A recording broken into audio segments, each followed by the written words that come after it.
आप देख रहे हैं सत्यहिंदी.com। हमें खुशी इस बात की है कि आप हमारे सभी प्रोग्राम्स को पसंद कर रहे हैं और आपसे हमारा रिश्ता मजबूत हुआ है।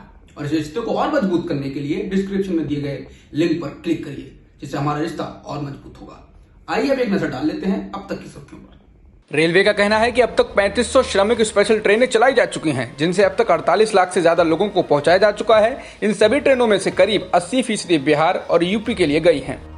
भारत सरकार का कहना है कि टेस्टिंग की क्षमता बढ़ाई गई है। अब कुल 624 लैब टेस्ट कर रहे हैं, जिनमें से 435 सरकारी हैं और 186 प्राइवेट लैब हैं। इसके अलावा कल 1,16,041 टेस्ट किए गए हैं, जिससे अब तक हुए कुल टेस्ट की संख्या 32,42,160 हो गई है।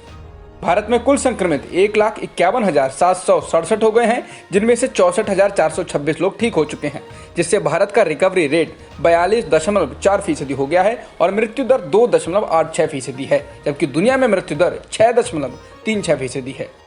केरल में बीते 24 घंटों में 40 नए मामले सामने आए हैं, जिसमें से 9 लोग विदेश से लौट कर आए हैं, बाकी राज्यों से लौट कर आए हैं, जिसके बाद कुल संक्रमित लोगों की संख्या राज्य में 1004 हो गई है, जिनमें एक्टिव केस 445 हैं।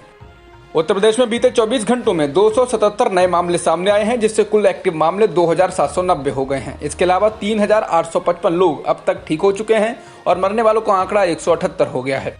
सुप्रीम कोर्ट ने बुधवार को केंद्र सरकार से पूछा कि जिन निजी अस्पतालों को मुफ्त जमीन दी गई है, वो कोरोना वायरस मरीजों का मुफ्त में या मामूली फीस में इलाज क्यों नहीं कर सकते। कोर्ट ने केंद्र सरकार से एक सप्ताह के अंदर जवाब मांगा है और कहा है कि जो अस्पताल मरीजों का मुफ्त या मामूली फीस में इलाज कर सकते हैं, उनकी पहचान की जाए। महाराष्ट्र के बाद केरल ने भी रेलवे की ओर से ट्रेनें भेजे जाने के तरीकों को लेकर आपत्ति जताई है। केरल सरकार ने कहा है कि रेलवे द्वारा बिना किसी पूर्व सूचना के ट्रेनें भेजे जाने का कारण कोरोना वायरस के खिलाफ चल रहा उसका कार्यक्रम गड़बड़ा सकता है। ट्रेनों के मुद्दे पर केंद्र सरकार की पश्चिम बंगाल से भी तनातनी हो चुकी है। केरल सरकार के वित्त मंत्री थॉमस इसाक ने आरोप लगाया है कि रेलवे केरल में कोरोना का सुपर स्प्रेडर यानी इसे खूब फैलाने वाला बनना चाहता है। हार्वर्ड यूनिवर्सिटी के प्रोफेसर आशीष झा से कांग्रेस के पूर्व अध्यक्ष राहुल गांधी ने बात की। इस दौरान प्रोफेसर झा ने कहा कि 3 टीकों ने ट्रायल में कोरोना वायरस संक्रमण के खिलाफ बढ़िया नतीजे दिए हैं, जिनमें से कोई एक टीका अगले वर्ष की शुरुआत में निश्चित तौर पर तैयार हो जाएगा।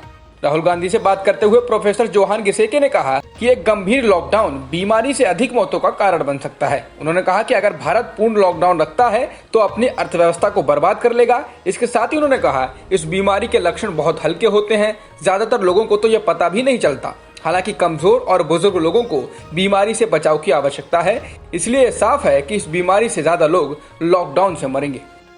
दुनिया भर में कोरोना वायरस से संक्रमित लोगों की संख्या 56,09,079 हो गई है और 3,50,958 लोगों की मौत हो चुकी है। इसके अलावा करीब 24 लाख से ज्यादा लोग ठीक हो चुके हैं। न्यूजीलैंड की सरकार ने बताया है कि उनके यहाँ अस्पतालों में अब कोरोना वायरस संक्रमण का कोई केस नहीं है। न्यूजीलैंड को कोरोना के खिलाफ एक सफल मॉडल के तौर पर देखा जा रहा है। वहाँ के स्वास्थ्य विभाग ने बताया है कि कोविड-19 के अंतरिम मरीज को भी कल यानी मंगलवार शाम को अस्पताल से छुट्टी दे दी गई और अब किसी अस्पताल में कोविड-19 का मरीज नहीं है। अमेरिका कोरोना से सबसे ज्यादा प्रभावित देश है। यहाँ कोरोना संक्रमित लोगों की संख्या 16,81,212 हो गई है, जबकि मरने वालों का आंकड़ा करीब 99,000 पहुंचने वाला है। संक्रमण के लिहाज से ब्राजील दुनिया का दूसरा सबसे अधिक प्रभावित देश है। यहाँ संक्रमण के मामले 3,91,000 से अधिक हैं और मरने वालों की संख्या भी 24,500 से अधिक है। अब तक की खबरों में इतना ही। बाकी खबरों के लिए बने रहिए सत्यहिंदी.com के साथ।